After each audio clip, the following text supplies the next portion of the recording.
نعرہ تکبیر، پاکستان سعودیہ کا رشتہ کیا اور تیرا میرا رشتہ کیا، پاکستان فلسطین کا رشتہ کیا اور پاکستان کا مطلب کیا، نعرہ تکبیر۔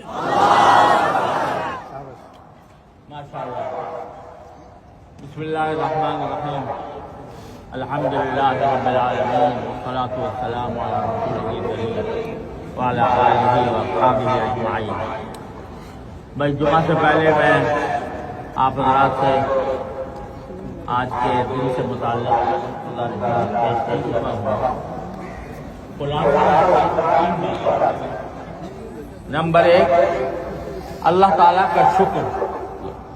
اللہ تعالیٰ کا شکر کہ اس کی بنیاد کلمہ لا الہ الا اللہ ہے۔ اللہ تعالیٰ کا شکر کہ اس میں علماء کرام کی جد و جہد سے اس کا دستور اللہ کی حاکمیت کی بنیاد پر قائم کیا۔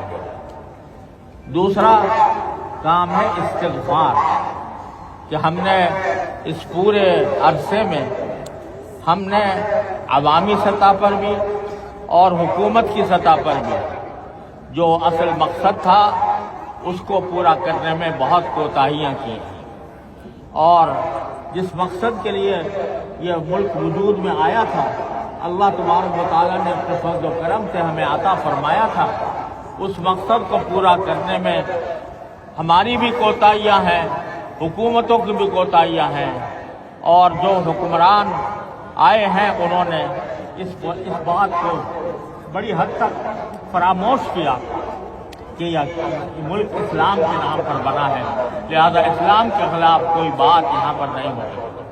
اس پر استغفار، اور استغفار صرف استغفار انسان کا خود اپنے لیے نہیں ہوتا بلکہ دوسروں کے لیے بھی ہوتا ہے، لہذا اپنے خطاؤں پر بھی استغفار کریں اور حکمرانوں کی خطاؤں پر بھی استغفار کریں۔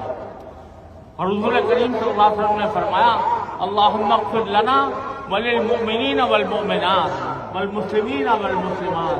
لہذا استغفار ہمیں اپنی خطاؤں پر بھی کرنا ہے اور استغفار ہمیں اپنے حکمرانوں کی خطاؤں پر بھی کرنا ہے۔ تو دوسرا کام ہے استغفار۔ تیسرا کام ہے اپنی اصلاح کی فکر، انفرادی سطح پر بھی اور اجتماعی سطح پر بھی، کہ ہم اپنے آپ کو اسلام کا صحیح نمائندہ بنائیں۔ اگر ہم اپنے 5 فٹ کے یا 6 فٹ کے اس جسم پر شریعت نافذ نہیں کر سکتے تو پھر ہم پورے ملک کے اوپر کیسے شریعت نافذ کریں گے؟ لہذا ہر انسان کا، ہر مسلمان کا، ہر پاکستانی کا یہ فرض ہے کہ وہ اپنی اصلاح کی فکر کرے۔ ہمارے ہاں دھوکہ، فراڈ، کرپشن پھیلا ہوا ہے، رشوتوں کا بازار گرم ہے۔ جب ہم اپنے اوپر اسلام نافذ نہیں کریں گے اور کرپشن میں مبتلا رہیں گے، رشوتیں کھاتے رہیں گے، رشوتیں دیتے رہیں گے، تو پھر کیسے ہمارا ملک ترقی کرے گا، کیسے ہمارا ملک اسلامی بنے گا؟ لہذا ہر فرد کا یہ فرض ہے کہ وہ اپنی اصلاح کرے، اور حکمرانوں کا فرض ہے کہ وہ اللہ کے لیے، خدا کے لیے اپنے رویے پر نظر ثانی کریں۔ ہر چیز کے اوپر ڈنڈا اس کا علاج نہیں ہوا کرتا، اور یہ نہ سمجھیں کہ ہم طاقت کے زور پر ہر احتجاج کو دبا لیں گے، ہر مطالبے کو دبا لیں گے۔ حکمت سے کام کریں، اللہ کے حکم کے مطابق مخلوق خدا کی حالت کو دیکھیں، مخلوق خدا کی پریشانیوں کو دیکھیں اور اس کے مطابق اپنی پالیسیوں کو مرتب کریں۔ یہ 3 بنیادی پیغام ہیں جو آج میں 14 اگست کے موقع پر دے رہا ہوں۔ اللہ تبارک و تعالی ہم سب کو اس پر عمل کرنے کی توفیق عطا فرمائے۔